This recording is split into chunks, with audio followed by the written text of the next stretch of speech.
Bom, eu sou Gabriel Blum, auditor fiscal. Entrei na Fazenda aqui em 2010, mas antes da Fazenda eu era da área de TI, né, nerd de computador, típico, né, quase uma piada pronta. Então, assim, desde 8 anos de idade, usando computador. Trabalhei no mercado 10 anos, né, me formei na UFRJ, aí fui para o mercado, trabalhei 12 anos, na verdade, no mercado. Depois o mercado ficou difícil, muito trabalho demais, assim, sem férias, 10 anos sem férias. Eu falei, pô, vou fazer uma coisa diferente, fazer concurso igual meu pai, que é auditor fiscal da Receita Federal. Fiz concurso, passei, e foi uma grande felicidade para mim poder voltar para a área de TI como subsecretário, antes disso como superintendente. E estar aqui hoje para mim é um grande prazer, na verdade, para vocês falar um pouco de tecnologia. Todavia, o desafio que me foi passado pela Rosângela, quem agradeço o convite imensamente, é falar um pouco também de recursos humanos, é falar como é que a gente, enquanto pessoa, se encaixa nesse mundo moderno, um mundo pós-pandemia. Tá? Eu não vou falar da pandemia, todo mundo já sabe. Também não vou falar de resiliência, todo mundo que sobreviveu a uma pandemia, graças a Deus, a gente agora é cascudo para tudo na vida. Então vamos falar um pouco de tecnologia e vamos falar como a gente se encaixa nesse mundo. Eu não posso responder quais competências a gente precisa ter para viver bem na pandemia, para trabalhar bem, né, nesse mundo moderno, sem falar de como que a gente se encaixa enquanto organização, né? Onde a Cefaz está colocada no mundo, o que está acontecendo no mundo tecnológico, no mundo de governo. Tá? Então, vamos lá. Respondendo isso, a gente chega lá no final nas nossas competências. Bom, o que está acontecendo, pessoal, é uma enorme transformação digital em governo. Tá?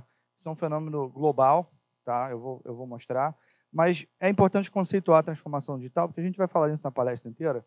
Então, assim, a transformação digital, ela é o uso da tecnologia, sempre pensando no cidadão em primeiro lugar, para gerar valor público. Valor público é aquele benefício que a gente existe para a sociedade. A gente está aqui para servir a sociedade, gerar um valor para a sociedade. Com a nossa presença, de alguma forma, a sociedade precisa ficar melhor. O cidadão vem interagir com a fazenda, ele quer sair da interação com a fazenda melhor do que ele entrou. Tem pessoas que não interagem com a fazenda e dependem do nosso trabalho. A gente faz a gestão financeira e, né, tributária do Estado. Então, quando a pessoa está na escola pública, no hospital, a gente está ali trabalhando para possibilitar aquilo. Então, a gente tem que trabalhar bem para gerar esse valor para a sociedade. E o que a gente quer gerar também, por meio da transformação digital, é a confiança, ou trust, que tem dois lados muito importantes. Por um lado, a confiança de que o cidadão, quando ele vem interagir com a fazenda, que ele tenha certeza que ele vai ser bem tratado, que ele vai ter o problema dele resolvido. Mas a fazenda não é só prestar serviço direto para as pessoas. A fazenda também, assim como muitos outros órgãos públicos, impõe leis, impõe regras, né? Cobra tributos, pune quem não paga os tributos. Então, a confiança também é a certeza de que quem não está cumprindo a lei vai sofrer as consequências dela. Tá? Então, uma sociedade que tem um governo que gera valor público e que possa ser confiado, ela é uma sociedade mais desenvolvida. As coisas são melhores nessa sociedade. A gente quer evoluir nisso, sempre. E a gente faz isso sempre por meio da transparência e do accountability. Tá? Isso é a transformação digital em governo. Vamos lá. Esse movimento já tem décadas. E conforme o conceito vai se aperfeiçoando, a gente pode dizer que é como se houvessem fases da transformação digital. Então, o que no início, né, eu peço desculpa aqui que o slide está em inglês, eu copiei esse aqui do Banco Mundial, eu vou falar para vocês. Mas, assim, se um governo antes era analógico, todo mundo sabe o que é um governo analógico, imagina um monte, uma pilha de papel, uma repartição típica, né?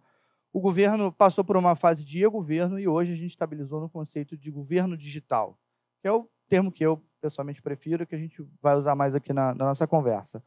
Há também, agora, o conceito de GovTech, que é, digamos assim, a última moda. Mas é basicamente uma evolução do conceito. O Banco Mundial é uma organização que está trabalhando em consolidar, de forma global, as iniciativas de transformação digital, de governo digital no mundo, e montando índices de maturidade de governo digital. E ele conceitua o movimento GovTech como uma abordagem holística entendida como uma abordagem que pega todo o governo, né? Para a modernização do setor público, promovendo um governo simples, eficiente e transparente com o cidadão no centro. Olha o slogan deles, a GovTech botando as pessoas em primeiro lugar. A gente tem que romper com a visão de que a gente trabalha para a própria burocracia. Na verdade, a gente trabalha para o cidadão. Tem um cidadão usufruindo do nosso trabalho. Lembrem do cidadão no dia a dia. A gente está aqui para eles. E o Brasil é muito bem em transformação digital. Tá? Olha aqui uma coisa que o Brasil é um dos melhores do mundo, se não o melhor do mundo. No último ranking do Banco Mundial para governo digital, o Brasil figura como o primeiro lugar nas Américas, primeiro lugar para países com mais de 100 milhões de habitantes, e sétimo lugar geral no ranking, na frente de muito país desenvolvido. Também é assim no ranking da OCDE. Embora o Brasil não faça parte da OCDE, o Brasil está colocado acima da média, tá, da OCDE, muito à frente de Chile, Argentina, muito à frente da Estônia, que também não é da OCDE, mas tem um programa de transformação digital muito reconhecido, para quem já ouviu falar. Né? E os países que estão à frente da gente são países com pouca população. É mais fácil resolver. Né? O Brasil é um país continental. Você vê que os demais países continentais não estão na nossa frente. O Brasil é muito bom nisso. Tá? Por que se busca governo digital? Olha só, do próprio estudo do Banco Mundial, dos dados, eu recomendo a todos, se quiserem procurar na internet, tem uma planilha lá com todos os dados que vocês possam imaginar, minuciosamente. O governo digital ele melhora a efetividade do governo. Existe uma correlação positiva muito forte, conforme você progride aqui na curva, a sua efetividade do governo e os índices de governo digital. Da mesma maneira, o controle da corrupção. Você digitaliza o governo e a corrupção ela tende a diminuir, naturalmente. Tá? Então, isso é um movimento global, não tem escolha, o Brasil é líder, a gente tem que entender isso. Em tudo que a gente faz aqui, o governo é digital. Pois bem, nesse documento do Banco Mundial, tem aqui uma carta de recomendações para os agentes políticos. E eles recomendam investir no desenvolvimento da força de trabalho das habilidades digitais. O que seriam essas habilidades digitais? É o que eu vou falar mais à frente. Vamos lá. Então, o mundo está em transformação digital. E aí vem as tecnologias disruptivas. Vamos falar disso um pouquinho? O que acontece? Eu trouxe aqui o material da consultoria McKinsey, aqui eu obtive acesso. Desde a Revolução Industrial, o mundo passa por saltos tecnológicos que impactam positivamente, por um lado, porque o mundo progride, por outro, o trabalho muda. Né? E muitas vezes isso leva ao desemprego, que cria, na verdade, um grande dilema ético, que a gente muito estuda na faculdade de computação, diga-se de passagem. Então, a gente viveu a primeira revolução industrial, depois a segunda, né, com motor a combustão, e depois a chamada terceira revolução industrial com a internet. Essas tecnologias foram chamadas de disruptivas, não porque elas trouxeram uma revolução rápida, não é pelo tempo, mas porque depois de muito tempo, depois de 100 anos, você olha para trás e você vê que o mundo radicalmente mudou depois dela. Só que você que está inserido nesse movimento, você não percebe o quanto a tecnologia é transformadora. A gente só observa o que está à nossa volta. Mas o mundo muda radicalmente com elas. Então é difícil prever quais tecnologias vão ser as verdadeiramente transformadoras, mas eu vou mostrar para vocês aqui a pesquisa da McKinsey, várias tecnologias que têm o potencial de radicalmente mudar o nosso mundo, mudar a nossa vida, mudar a nossa vida tanto pessoal quanto profissional. Certo é que, conforme esse gráfico mostra aqui, o PIB per capita, a renda per capita do mundo, ela vem crescendo conforme a tecnologia vai sendo introduzida. Então, a questão ética fica um pouco diminuída, porque você pensa, o mundo todo melhora, apesar do impacto para o trabalho. Então, nós, como servidores, precisamos ter consciência de que a forma de trabalhar ela vai se transformando gradualmente ao longo do tempo, mas sem parar, e a gente precisa se adaptar para ela. Tá? Então, vamos lá. Primeira tecnologia disruptiva que eu queria falar é a hiperautomação.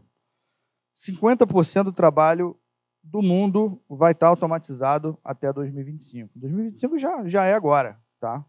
Aqui na Fazenda a gente já viu isso, já tem automação chegando em muitas áreas. Tá? Então, isso é em todo lugar. E isso vai definitivamente atrapalhar muito, né, quem hoje trabalha com um trabalho repetitivo que vai ficar mais fácil, de certa forma, mas, por outro lado, surge aquela ansiedade. E será que o meu trabalho ainda vai ser necessário? O que eu vou fazer nesse mundo com automação?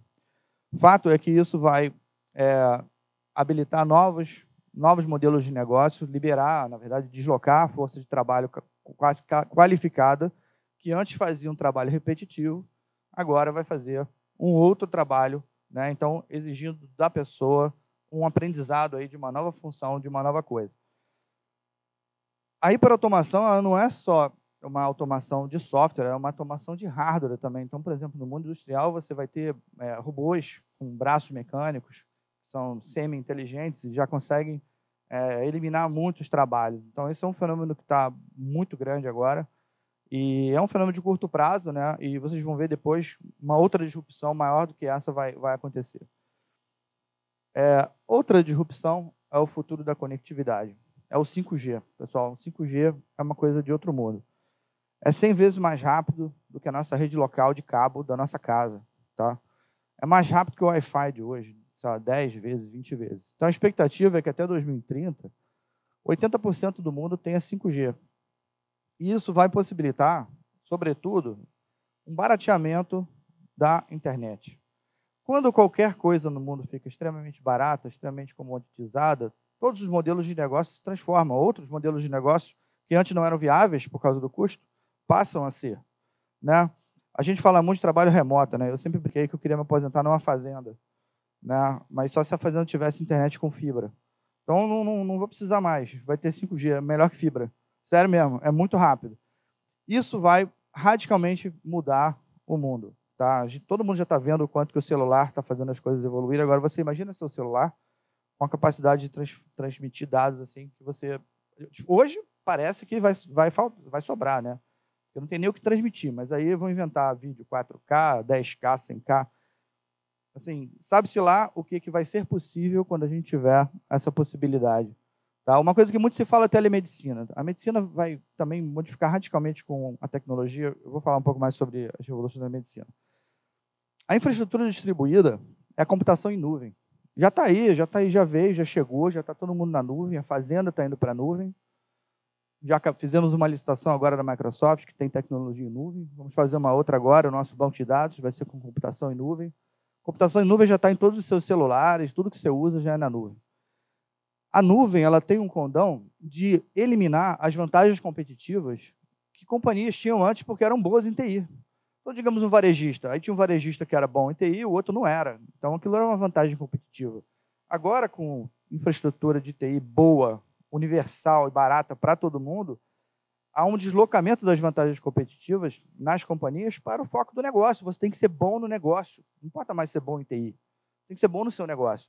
Isso vai mudar muito a nossa vida, especialmente a vida de quem trabalha pelos setores ou diretamente impactados, né, na área de TI, por exemplo, com infraestrutura, né, porque não significa que vai acabar os empregos, significa que agora quem antes mantinha a máquina, agora vai ter que manter a máquina virtual. É uma outra forma de trabalhar.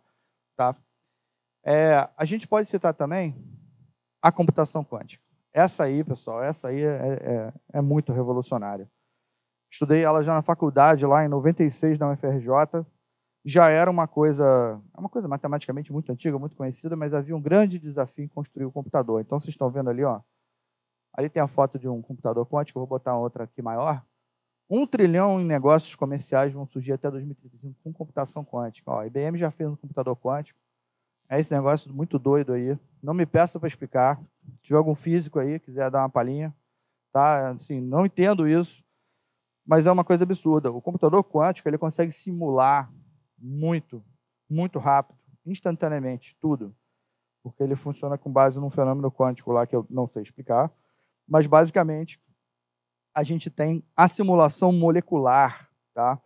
Isso aí você vai ter uma revolução nos medicamentos. Você vai ter a medicina personalizada. Sabe, a máquina vai ler os seus genes, ler o seu corpo e vai fabricar um remédio para você. Porque vai conseguir simular o efeito no seu corpo de uma forma absurda. Você vai ter uma revolução muito grande em toda a indústria química e farmacêutica por causa disso. Tá?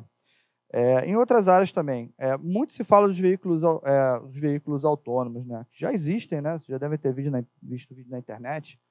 E também um pouco assustador aquele robô, né? Não sei se vocês viram o robô lá, aquele robô que anda tipo um cachorro com uma metralhadora em cima aí no Congresso Militar. Então, a capacidade de fazer simulações, ela vai possibilitar a inteligência artificial funcionar muito melhor. Então, é uma coisa bastante transformadora. Tá? Vamos lá. A própria inteligência artificial é a que eu acredito que vai ser a mais impactante de todas e a mais certa. 75% do trabalho do mundo, que é repetitivo, vai desaparecer, tá? Até 2050. Isso já está acontecendo, pessoal. Como eu falei, quando você está dentro de uma transformação, você não percebe. Quando eu entrei no Fazenda em 2010, era só processo em papel, e a gente tinha uma quantidade muito grande de servidores aqui, e tinha também os FIAs, né? Que, aliás, vamos trazê-los de volta, ouvi falar, né? Os FIAs carregavam processos, eles grampeavam os processos, xerocavam processo, numeravam o processo. Nada disso mais existe. Acabou. Tá? E não foi nem inteligência artificial que substituiu, não. Foi um estágio mais simples tecnológico. Agora, você imagina uma inteligência artificial mexendo no seio. Estava contando ontem para meus colegas lá na TI, no ensaio aqui da palestra. Você vai ter, no futuro, a inteligência artificial pegando o processo, lendo o processo por você, classificando, já vai te dizer qual é o assunto, já vai te dizer qual é o encaminhamento que tem que ser dado, vai te dizer todas as respostas que foram dadas naquele mesmo assunto no passado, você não vai ter que fazer nada. Você só vai ter que corrigir a inteligência, dizer, ó, você está certo, você está errado. E ela vai estar certa 98%. Você só vai conferir, cada vez que você falar que ela está certa ou errada, ela aprende mais. Um dia ela fica melhor que você. Na medicina, já tem processamento de imagem, de exame, de câncer, que a inteligência artificial supera os melhores humanos. Na verdade, pegaram os melhores, foi assim que fizeram, pegaram os exames de imagem, né, tomografias, ensinado para o computador, ele começa a detectar câncer que o ser humano não detecta, porque ele vai no bit byte lá. Então, assim, a inteligência artificial, ela vai, infelizmente, eliminar muitos empregos. Muita coisa. Tá? Todo trabalho braçal, assim, carreiras inteiras vão se transformar por causa disso. Inclusive a minha de auditoria, contabilidade, direito, por incrível que pareça, tá? O computador é muito bom em processar texto. Então, tudo isso vai mudar, mas não vai acabar, vai mudar. A gente vai passar a fazer trabalhos mais inteligentes. E o computador vai fazer as tarefas repetitivas. Tá? Olha só, o futuro da programação. Isso aqui é para o pessoal de TI. O trabalho de programador, ele é um trabalho bastante repetitivo. Ele vai para o saco também. Vai embora. A inteligência artificial vai começar a produzir código sozinho. O programador ele vai ter que fazer tarefas mais avançadas. E eu digo para vocês, isso novamente, assim como o 5G, é uma tecnologia que vai baixar o preço do software customizado, vai universalizar o acesso a software. Uma pequena companhia, por exemplo, ela não tem como fazer um software customizado que seria um diferencial de negócio para ela. O grande tem, o pequeno não tem. Porque o pequeno vai numa software house pedir para fazer um sistema, é caro para cacete. A gente vive um apagão da área de TI. O salário do profissional de TI é super caro, ainda mais depois da pandemia. Você não encontra profissional. Então, mas tudo isso aí não vai permanecer. Quando essa tecnologia entrar, você vai ter software barato, ilimitado. É possível, tá? Eu vou fazer uma previsão aqui, vou dar uma de mãe de Ná. É possível que software pago deixe de existir. Porque o computador vai fazer o software. Então, para todo software que hoje é pago, vão surgir 10 concorrentes iguais, tão bons quanto. Então, é possível que as empresas parem de cobrar pelo software, adotem modelos abertos, open source, gratuito, de maneira universal, como alguns já fazem, né? Você já usa o e-mail do Google lá em casa, gratuito, não estão cobrando. A empresa está ganhando dinheiro de outra maneira, está ganhando dinheiro no mundo empresarial, com suporte, com outros produtos de valor agregado mais elevado, não com software básico, tá? A revolução do software vai mudar tudo no nosso mundo.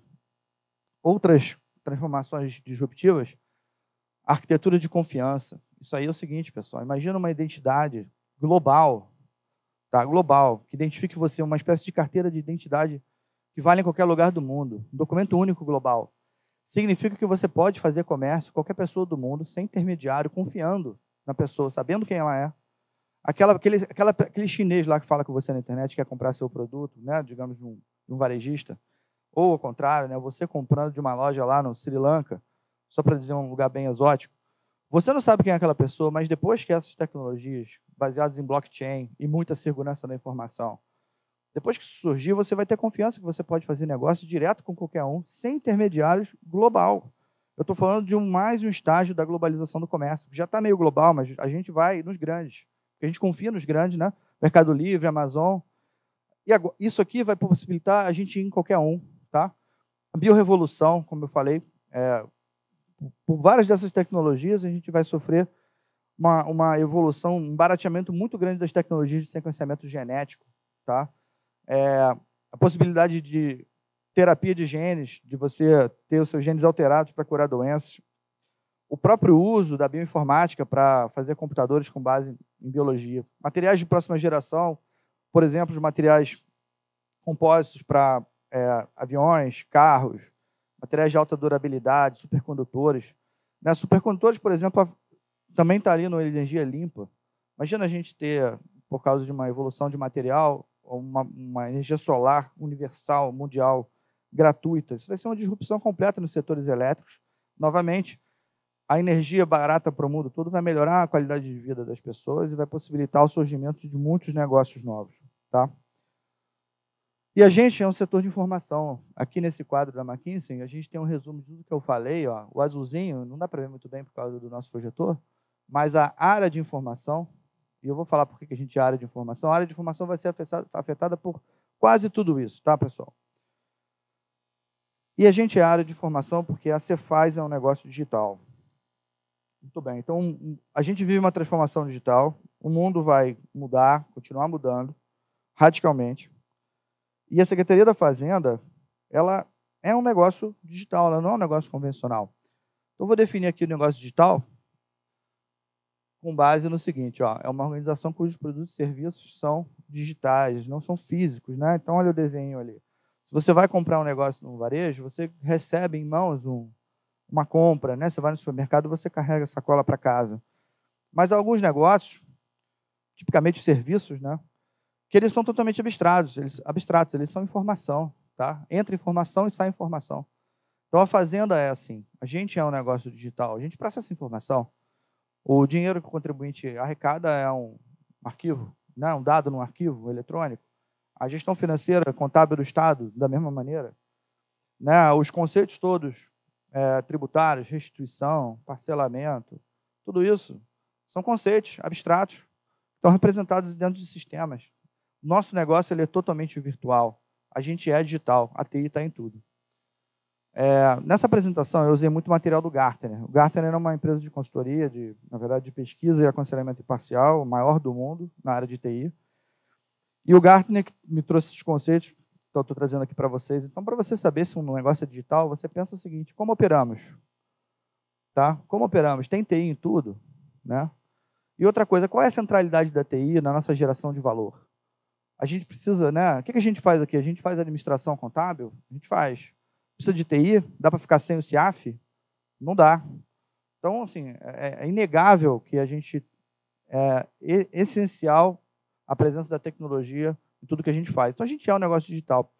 E o Gartner fala o seguinte, ó, se você está num negócio digital, numa organização digital, a tua organização tem que desenvolver essas competências aí. Ó. E aqui eu estou falando de competências organizacionais. A Cefaz está investindo nisso e vai continuar investindo nisso. E olha só, estratégia digital.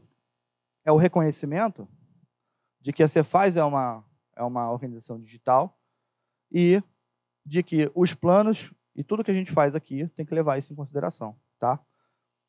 Experiência do cidadão. O negócio digital ele precisa pensar no seu cidadão. Né? Isso foi adaptado da iniciativa privada. A iniciativa privada é a experiência do cliente, do consumidor. É a mesma coisa para a gente, tá, pessoal? A gente precisa cuidar do nosso cidadão. O negócio digital ele tem receita digital, né? Claro, né? Imagina um iFood, tem lá uma receita que eles recebem. A gente também tem aqui a nossa versão da nossa receita, a arrecadação dos tributos. Uma organização digital faz análise de dados. Dados transacionais com base em dados. Tá? Isso é uma competência fundamental que uma organização digital tem que ter. Canais digitais. A gente é digital, a gente fala com o mundo como? Por meio de canais digitais, website, rede social.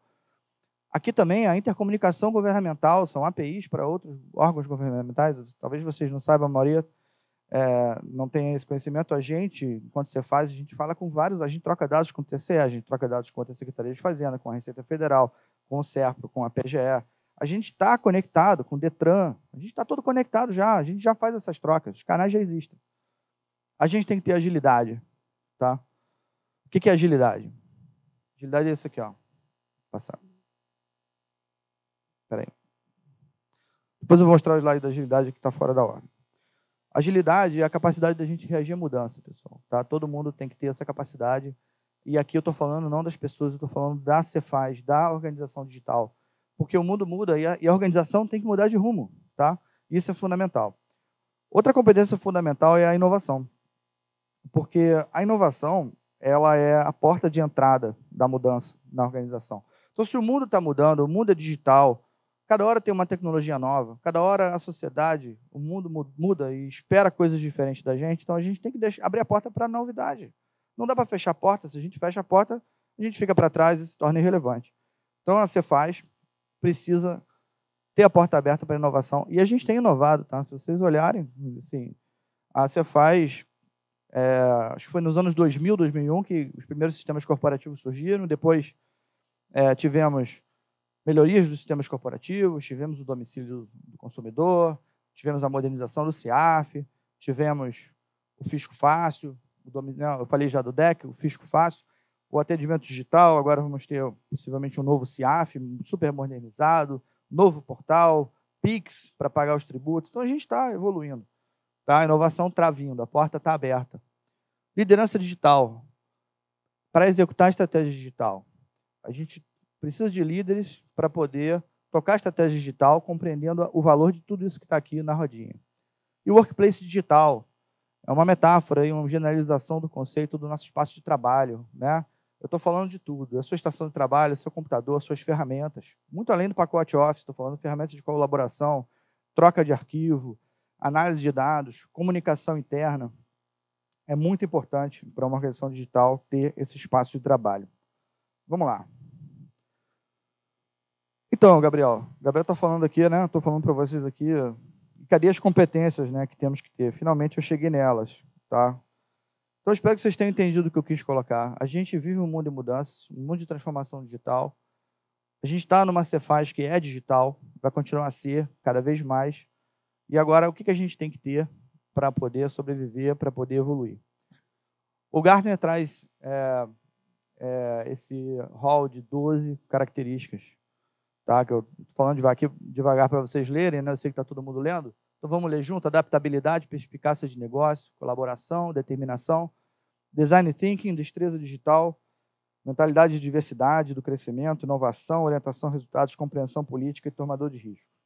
Vamos falar de pouquinho em pouquinho sobre cada um, que essa é a parte central aqui da nossa conversa. Tá?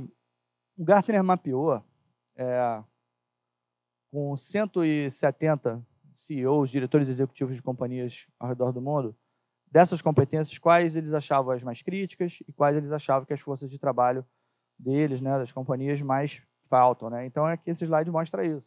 O design thinking, a inovação, a orientação ao resultado, essas são as mais importantes. E, tipicamente, as que mais faltam são a destreza digital, né? A habilidade com o computador, com as ferramentas. Isso normalmente falta muito, assim, a tomada de riscos, é um tema muito sensível, tipicamente, ainda mais no governo, vou falar. Tá? Então, é importante a gente ter em mente que a gente não é diferente de ninguém, que a gente passa em todo lugar, tá? Todo mundo é igual. Então, vamos lá. O que é agilidade? Agilidade é flexibilidade de fios. Né? Porque se vem um desafio e você fala que não, você desistiu. Né? Então, é você se adaptar, é mudar de ideia. Não é errado mudar de ideia. Você mudou a circunstância, ou mudou a sua percepção. Às vezes você tinha uma percepção incorreta das coisas. Ou você simplesmente pensou melhor e mudou de ideia.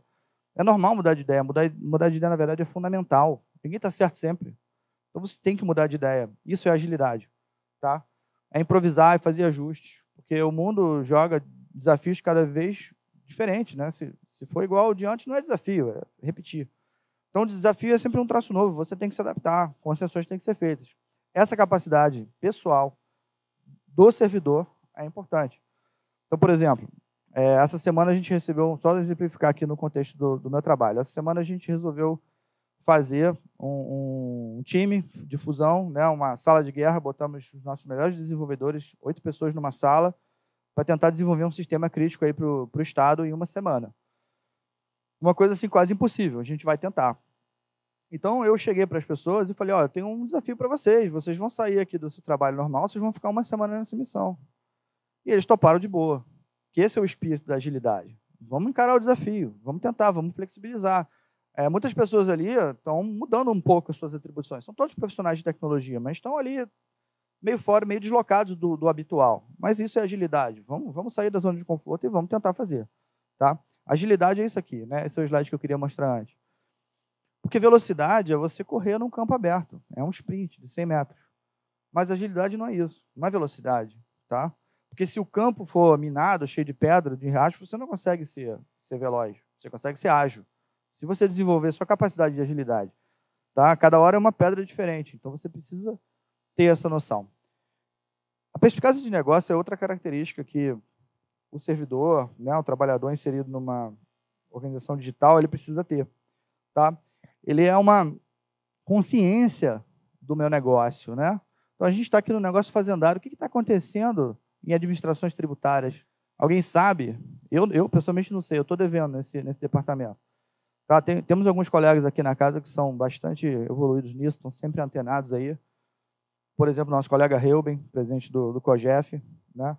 Está fazendo um maravilhoso trabalho lá, né? Lida com a administração tributária o tempo inteiro, mas eu, por exemplo, eu estou alheio a isso aí.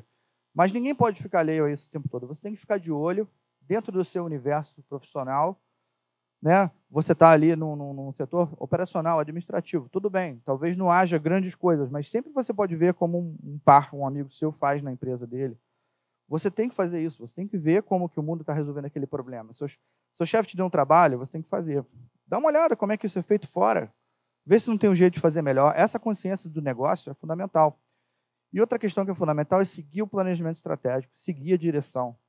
Então, porque a Secretaria da Fazenda, ou qualquer organização, ela recebe do seu chefe, tá, uma direção estratégica. Então, por exemplo, o secretário Nelson, ao chegar, disse, a direção estratégica agora é cuidar do contribuinte, é estender o tapete vermelho. Isso é a direção estratégica.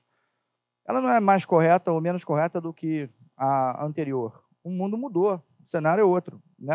O secretário Nelson está enfrentando um cenário de governo muito diferente do que dos outros secretários que vieram antes, e até mesmo da época quando ele foi secretário. Então, essa é a direção que a gente precisa agora, ele disse. Então, o alinhamento estratégico é todo mundo ouvir e falar, tá bom, eu vou me alinhar, eu vou focar nisso. Eu não vou continuar fazendo o que eu quero, eu vou fazer o que o negócio precisa. E quem diz o que o negócio precisa é o chefe. Então, por quê? Porque ele está no comando, ele sabe o que a gente precisa no momento. Quando a gente começa a se comportar assim, alinhado, esse é o alinhamento estratégico, toda a organização funciona melhor. Os conflitos desaparecem, porque está todo mundo andando na mesma direção, então ninguém fica brigando. Tá? E a gente entrega resultado. Resultado, valor ao cidadão, que é o que importa. Tá? Então, essa é a perspicácia de negócio. Todo mundo precisa ter isso hoje em dia. Tá? Colaboração e sinergia. Esse aí é meio lugar comum de frase motivacional de Instagram, mas assim, não podia deixar de falar, pessoal. A gente tem que saber colaborar com as outras áreas. Tá bom? O Thiago falou disso agora há pouco, né? Então, o colega que senta ali do lado, ali, né? Dá um bom dia. Não, para tomar um café, pergunta o que ele faz. Você pode colaborar com ele. Todo mundo tem alguém para ensinar alguma coisa para a gente. Todo mundo pode ensinar alguma coisa para a gente. Então, colabore. Tá? Promova a confiança mútua. Tá? Coloque as necessidades do time acima das suas. Tá? O espírito de equipe é fundamental para um negócio digital. Ninguém tem sucesso sozinho. Então, isso é fundamental e hoje isso é muito reconhecido em todas as organizações do mundo afora, por isso que isso está colocado aqui. Muitas vezes a nossa cultura burocrática do serviço público, né, hierárquica, afasta a gente disso. Né? É muito fácil a gente se fechar no nosso quadrado. Então, assim, decisão de forma impulsiva, ou de forma emocional, ou de forma pessoal, o seu gosto. Lembra daquilo que eu falei de alinhamento estratégico? Então, a tomada de decisão ela tem que ser rápida e ela tem que ser alinhada, de acordo com o que é bom para a organização. Isso é a determinação, tá bom? É não ser indeciso. Isso é fundamental, tá? Não existe agilidade sem essa capacidade de tomada de decisão. E talvez você que não seja gestor esteja pensando, isso aí não é para mim. Mas é sim, tá? Todos nós tomamos decisões. Embora você talvez não esteja gerindo pessoas, mas você está gerindo o seu próprio tempo, o seu próprio trabalho. Faça boa gestão do seu tempo. Se você conseguir fazer o seu trabalho melhor, você vai conquistar o apreço de todos os seus colegas, do seu chefe, você vai fazer um bem para você e para a sociedade que você está inserido. Talvez sobre tempo para você se desenvolver profissionalmente, né? Então, pense nisso, tá? Tome as decisões de gestão de tempo pessoal, tá? Isso também faz parte da ideia de determinação. O Design Thinking, talvez é o conceito mais abstrato aqui de todos, ele colou, né, com esse nome em inglês, ele significa a competência de dar soluções digitais, tá? Esse é o resumo. Significa que você, no mundo digital, você precisa agradar o cidadão, que cada vez tem demandas novas e muitas vezes conflitantes, né? Então tem um cidadão que quer ser atendido presencial, outro quer ser atendido online. Ele quer fazer login integrado, não precisa digitar nada, né? Ele quer entrar no site da secretaria porque ele logou lá no do governo federal. O outro é super preocupado com privacidade, ele não quer o login automático, ele não quer dar nenhum dado pessoal. Então são situações conflitantes. Como é que você agrada todo mundo? Então o Design Thinking é essa ideia de você ser capaz de dar as soluções. Recentemente a gente encarou um desafio proposto pelo secretário Nelson de ajudar a Receita e o ITD a melhorar o atendimento do ITD. Então a gente fez muito esse exercício, a gente se juntou com o negócio e ficamos pensando um jeito de melhorar aquilo ali. Como é que a gente pode ajudar o ITD? Né? Vamos fazer um site novo, vamos fazer um chatbot, vamos melhorar o sistema, vamos mudar o texto, a forma como ele é escrito, né? Então, essa busca por soluções digitais é a capacidade de Design Thinking, tá? Ela é a parte onde a criatividade do ser humano chega aqui para o trabalho. Eu não sou criativo nem um pouco, né? Minha esposa sempre fala isso, né? Que eu só sei desenhar triângulo e quadrado. Mas vocês que são criativos, pensem nisso. Pensem em ideias novas. Como eu posso fazer meu trabalho melhor? Entendeu? Né? Às vezes o que você pode pensar que é uma ideia doida, maluca, que as pessoas não vão dar valor, às vezes é uma grande ideia. Né? Traga, aplique a criatividade no seu trabalho. Tá bom? Vamos lá. Destreza digital. É como eu tinha mencionado antes, é a capacidade de você usar, né, as ferramentas tecnológicas, mas também as ferramentas sociais para esse trabalho moderno, colaborativo e digital. Tá? É a evolução do curso de informática nos currículos, né, do pacote Office. Né? O workplace digital é esse espaço de trabalho virtual, essa metáfora, né, para o conjunto dos nossos sistemas, das nossas ferramentas. Aprenda a usar o workplace digital melhor, né? Eu, por exemplo, essa apresentação de PowerPoint, eu estou aprendendo a fazer PowerPoint. Eu não sei, eu não sou bom nisso não é porque eu sou subsecretário, eu sou péssimo nisso, na verdade. Então, assim, vamos aprender a usar a ferramenta, tá lá. Cara, as ferramentas que a gente tem acesso são maravilhosas, elas fazem milhões de coisas. Vamos ser mais produtivos, vamos dominar, vamos dedicar 1 hora da nossa semana para um curso online no YouTube de qualquer coisa, para aprender a fazer um negócio melhor, entendeu? Porque as ferramentas que foram colocadas para a gente são maravilhosas se a gente souber usar. Então, vamos aprender a usá-las para o nosso bem e para o bem do cidadão. Tá? Vamos desenvolver nossa destreza digital. A mentalidade da diversidade, ela diz respeito não à diversidade no sentido político, né, que não é o caso, mas é a diversidade num sentido amplo. A gente tem que estar aberto a novas ideias, a novos pensamentos. Então, você vai fazer uma reunião, que a gente está falando em colaboração aqui, né? Então, você vai tomar decisão, você vai consultar as pessoas, você vai conversar, né? Como a gente pode melhorar o nosso trabalho, você vai conversar com seu chefe, você vai conversar com seus pares, tá? Em todo momento, você vai ouvir o que você não quer. Você vai ouvir ideia que você não gosta. É assim, é normal, é ser humano. Né? Ninguém aqui tem uma ideia igual a outra. Então, você precisa aceitar isso. Que você vai ouvir, tem que ouvir calado, tem que respeitar. E faria muito bem tentar se colocar no lugar da pessoa que está dando a ideia contrária para tentar entender o lado dela. Isso é a mentalidade da diversidade. Porque você não tem como tomar boas decisões se você não tiver informação. Uma decisão às cegas é a pior decisão. Então, você tem que ouvir, especialmente as opiniões contrárias. Isso é a mentalidade da diversidade. Novamente, onde isso que se encaixa? Olha, a gente está falando em ter agilidade. Agilidade tem que tomar decisão. Para tomar decisão tem que ter informação, então as pessoas têm que falar, têm que se comunicar, têm que colaborar e têm que deixar as ideias, que são as ideias diferentes, aparecerem. Isso é fundamental. Tá bom?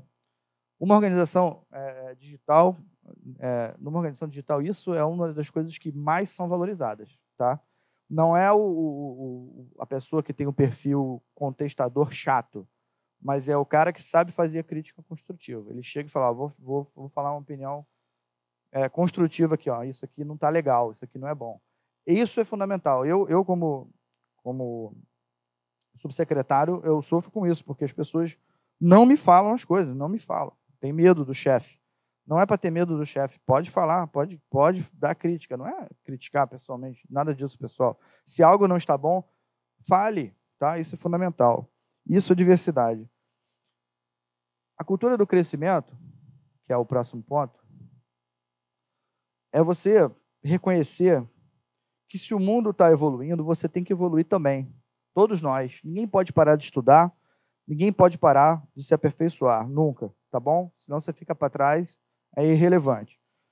Né? Eu fui concurseiro e quando eu passei no concurso, a gente tende a pensar que, bom, agora acabou. Zerei o joguinho.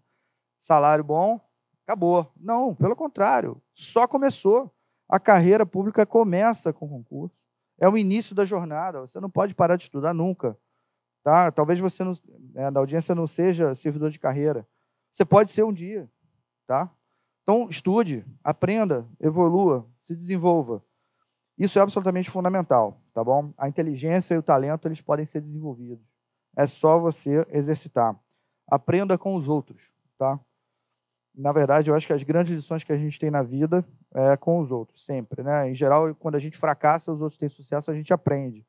Eu, pelo menos, falo por mim, né? O ego ferido é uma coisa muito complicada e contra a qual a gente precisa lutar. Então, aprendam com os próprios erros, tá? Eu falo muito isso na TI, não existe erro. Ou eu acerto, ou a gente aprende. Então, falaram para mim assim, né? E falaram naquele espírito de falar crítica, de alertar, falaram assim, esse negócio que você está fazendo aí, desenvolver sistema em uma semana, isso não vai dar certo. Isso é muito risco. Eu falei, tá bom, eu quero correr o risco. Alguma coisa eu vou aprender. Pior, eu não fico. O sistema não existe. O máximo que pode acontecer depois de uma semana é o sistema continuar sem existir. Não vou perder nada e vou ganhar aprendizado, para ganhar conhecimento. E gostei muito da pessoa ter me alertado, porque eu estava realmente preocupado com o risco. Eu tinha medo de tomar essa decisão sem ninguém falar nada, sem ponderar adequadamente. Talvez você não esteja numa posição de liderança em que isso faça diferença, mas certamente você no seu trabalho erra e acerta todo dia. Então, assim, pode até ser numa tarefa corriqueira, sempre tem um jeito de fazer melhor. Tenta fazer melhor, se não der certo, paciência, você aprendeu alguma coisa. Vamos lá. Inovação, como eu falei, é a porta da novidade. E ela sempre vem, ela sempre entra, não tem escapatória. A gente precisa aplicar novas ideias, novos métodos no nosso trabalho, né? Se é uma competência organizacional lidar com a mudança, também é uma competência pessoal lidar com a mudança, né? Como é que você vai agora? Vai ter Microsoft 365 na nuvem, com todas as coisas para todo mundo aqui da fazenda. Vamos aprender a usar, vamos correr atrás, tá bom? Sem medo de mudar as formas de fazer. Mas eu estou acostumado a usar o WhatsApp para trocar. Agora vai ser Teams. Já estou avisando. Vai ser Teams. Não sei usar o Teams. Vamos aprender, tá? Vamos deixar a inovação entrar. A gente nunca pode derrubar a inovação, tá bom? Lembrando que inovação não é doideira, não é maluquice, tá? Então, vamos tentar pensar de forma racional. Quer introduzir uma mudança no seu trabalho, no seu dia a dia? Faz de forma racional. Chega para o seu chefe e fala, chefe, eu acho que eu consigo fazer melhor isso aqui de outra maneira, com essa ferramenta aqui, ou, sabe, mudando a ordem dos departamentos, né? Primeiro manda para o fulano, depois manda para mim. Ou então, se me fizer uma reunião de alinhamento antes, sei lá o que é. Estou dando um exemplo genérico aqui. Fala com o seu chefe, pega a tua ideia, fala, conversa com as pessoas, toma decisão, vamos tentar fazer melhor. Aí você faz. Tá? Isso é inovação, não é sair fazendo igual um doido, não. Tá? Orientação a resultados. Esse é o seguinte, pessoal, o negócio digital, ele entrega valor, tá? Quando eu assumi a TI da Fazenda era uma TI padrão anos 90, ela era uma TI orientada a trabalhar. A TI trabalhava. Você olhava os indicadores, eram indicadores de horas trabalhadas, basicamente. Eu fiz 1 milhão de chamados, você tem 1 milhão de bugs. Isso aí, você se pergunta, qual o valor? Qual o valor? Porque o que importa é o valor. O que foi entregue? Então, eu conversava com os clientes, eu era cliente, né? Eu estava na Receita, e a gente tinha uma percepção de que a TI não entregava. Ou se entregava, não era para mim, né? Não era para a Receita, era para sei lá quem. Isso é orientação ao resultado. É você pensar o seguinte: qual é o resultado que eu estou entregando? Eu tenho que entregar resultado, gerar valor positivo. Tá? As horas trabalhadas são importantes. A gente tem que trabalhar as 40 horas da semana. Mas não adianta nada trabalhar e não entregar o resultado. Tem que trabalhar com inteligência. Trabalhar para entregar o resultado sempre. E aceitar uma coisa que é uma realidade do mundo. E eu sei que esse é um ponto polêmico aqui na Cefaz. A gente tem que aceitar trabalhar com meta. Meta não é para a gente ser controlado pelo chefe e punir a gente, não. Meta é para o nosso conforto psicológico. Porque todo mundo gosta de agradar os outros, todo mundo gosta de gerar valor. Né? Naquela pirâmide de Maslow, lá, humanista, de desenvolvimento humano, está lá no topo a dignidade que a gente extrai do trabalho, o valor que a gente gera para a sociedade. Todo mundo aqui vai gostar de ter o seu trabalho valorizado ou sendo útil para alguém. Né? Lembra, a gente tem todos os cidadãos aí nas escolas, nos hospitais, precisando do nosso trabalho. Então, você precisa sempre pensar, como eu vou entregar para essa pessoa que está lá no hospital? Né? Aqui no meu mundo, aqui, o que eu faço, reflete lá, de alguma maneira. Então, quando você tem meta, você garante que você vai entregar. Porque a meta é a entrega. Tá? E a meta é negociada. A meta é conversada. A meta é um instrumento de empoderamento de quem está mais embaixo na cadeia hierárquica. Tá? Porque você negocia com o seu chefe. Quando o chefe chega para você, olha, sua meta agora é essa, é a oportunidade que você tem de falar, tá bom, chefe, só que só está muito ruim de trabalhar aqui, eu estou com um problema X, Y e Z que está me atrapalhando. Isso é melhor do que não ter nada e o trabalho não é feito, a entrega não é feita e é todo mundo frustrado. É muito melhor você combinar a meta. Combina a meta. Tá? Na TI eu estou aplicando agora o trabalho por metas, a gente já está no 3º trimestre, ainda aprendendo a fazer com metodologia moderna, de OKR, Objetivos e Resultados Chaves. É bem bacana. A meta também, ela permite você focar no que importa. Daí o OKR, é o livro do cara, né, que criou, é o livro chamando isso, Medindo o que Importa. Você pensa o que importa para a organização. Então eu digo, com orgulho até, o secretário chegou e falou que o que importa era estender o tapete vermelho para o cidadão, e eu entreguei um ITD melhorado, junto com o negócio. Então eu entreguei uma meta que importa, sabe? E isso é que é gerar valor. Tá?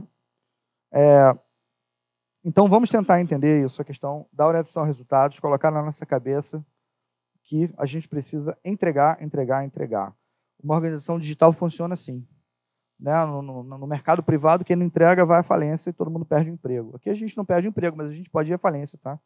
É a irrelevância. O órgão público que não entrega, ele é tornado irrelevante politicamente. Compreensão política.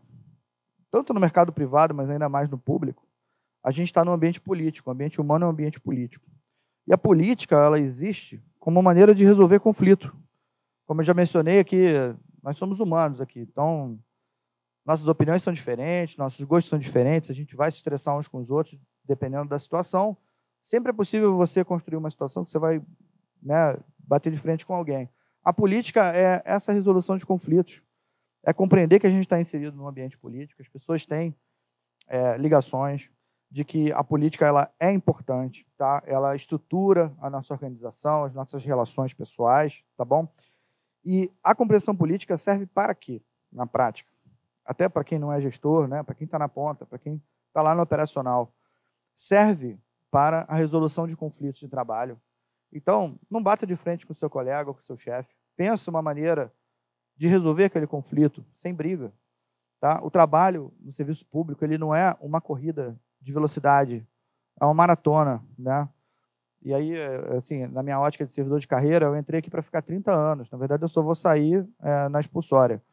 Né? Eu vou trabalhar até não poder mais. Então, para mim, isso aqui é longo prazo. Eu não vou ficar brigando com quem eu não preciso. Eu não brigo com pessoas. Eu brigo pelo trabalho, pela entrega, pelo resultado. E aí sim, essa é a briga boa, a briga profissional. Tá?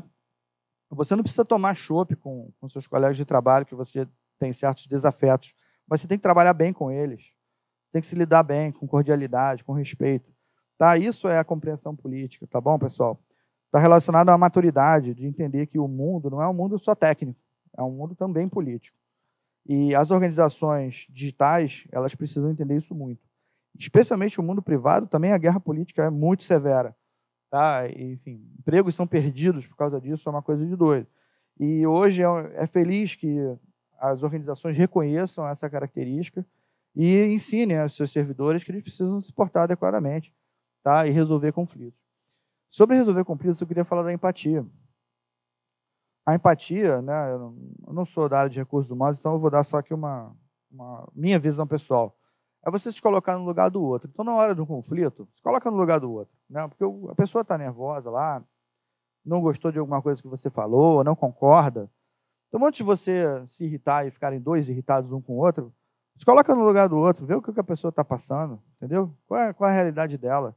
E se você não entender a primeira, dá um tempo. Então, deixa para depois, aí você com calma procura saber, procura se informar com a realidade da pessoa, e aí você vai entender que ela tem motivo para estar irritada e não ter gostado do que você falou. Talvez você consiga ceder um pouco e chegar ao meio termo, tá? Então, é muito importante isso, tanto por parte dos líderes da Cefaz, quanto por parte dos liderados, tá? Tomador de riscos. É a última característica aqui da lista. Não tem como você viver num mundo de incerteza, de mudança rápida, se você não souber lidar com os riscos. Tudo tem risco, tá? Tudo. Tá? Então, o tomador de riscos, ele é capaz de tomar decisão racional, rápida. E decisão racional é o seguinte, é pensar, esse risco vale a pena? E a recomendação que eu faço é, se você não tem nada a perder, se o ganho pode ser muito grande, vai, tenta. Tá? É necessário assumir risco, pessoal. Senão a gente nunca sai da nossa zona de conforto, enquanto profissional. Até mesmo no aspecto pessoal, que eu já falei de autocrescimento, né, do crescimento pessoal, você, por exemplo, começar a estudar uma nova competência, fazer um curso de alguma coisa, uma nova tecnologia, tudo isso é risco. Você está arriscando seu tempo. Pode não dar em nada. Você vai estudar, vai fazer curso de, sei lá, ciência de dados, né, que está na moda. Se você fizer um curso de ciência de dados, você vai gastar uns, sei lá quantos R$1.000 aí no curso, você vai gastar muitas horas da sua vida. Isso é risco, isso pode não dar em nada. Mas tome o risco. Vai, entendeu? Risco é importante. Sem risco não tem retorno, tá? Então, é uma lição do mercado financeiro. Eu trabalhei em banco de investimentos um pouquinho, aprendi isso. Tem que assumir risco, pessoal. Não existe um mundo sem risco, tá? É ilusão achar que não tem risco. Se não fizer nada, não tomar nenhum risco, tem o risco de ser substituído, de se tornar irrelevante, de alguém vem e toma o teu lugar, faz por você, e você fica pior do que você estava. Né? É o custo de oportunidade do mercado financeiro, né? Quanto que eu ganho ou perco se eu não fizer nada, né? A gente tem muita coisa a perder por não fazer nada, a gente precisa tomar os riscos, sair da zona de conforto e fazer as mudanças, tá bom? Bom, é isso. Como considerações finais é o seguinte, eu sei que vocês estão pensando que isso aqui não é na Cefaz, isso não é para mim. A Cefaz é diferente. Aqui as coisas não mudam, aqui não é assim, aqui não é uma empresa. Só que não é bem assim não, pessoal. Isso não é verdade. Primeiro que o mundo muda e a gente está dentro do mundo. Assim como o peixe que está no aquário não percebe que está molhado, a gente também não percebe que as mudanças estão acontecendo. Eu entrei aqui na Cefaz em 2010 e a Cefaz mudou radicalmente em tudo. Tudo. Esse prédio aqui tinha acabado de ser lançado, né, pouco depois de eu entrar. Esse prédio lindo aqui. As repartições melhoraram infinitamente, né? Então o Thiago vai fazer as reformas, elas vão melhorar ainda mais. E a gente vai deixar uma Cefaz muito melhor, né? Eu, minha geração, né, quando eu me aposentar daqui uns 30 anos, a gente vai deixar uma Cefaz muito melhor do que a gente pegou. As mudanças acontecem muito, tá? Então não tenham esse pensamento, tá? Tenha um pensamento proativo. Sim, tudo isso aqui vale para a gente, isso aqui vale para o mundo todo, tá? É o mundo todo trabalhando nesse framework. Talvez eu tenha deixado vocês frustrados, porque eu não falei de habilidades tecnológicas, né? Falei de habilidades humanas, mas o nosso mundo hoje é assim. É um mundo dos chamados soft skills, porque todos podem aprender Power BI. Aprendam Power BI, tá bom? É o novo filtro solar. Entendedores vão entender a piada do uso de filtro solar. Aprendam Power BI, tá bom? Mas qualquer um pode aprender Power BI, tá? Então, eventualmente, Power BI não vai ser um diferenciador. Sabe o que vai ser um diferenciador? Você ser um cara orientado a resultados, colaborativo, tomador de risco e tudo mais que eu falei. Tá? Isso é que vai fazer a diferença. Nossa única certeza é que as coisas vão continuar mudando.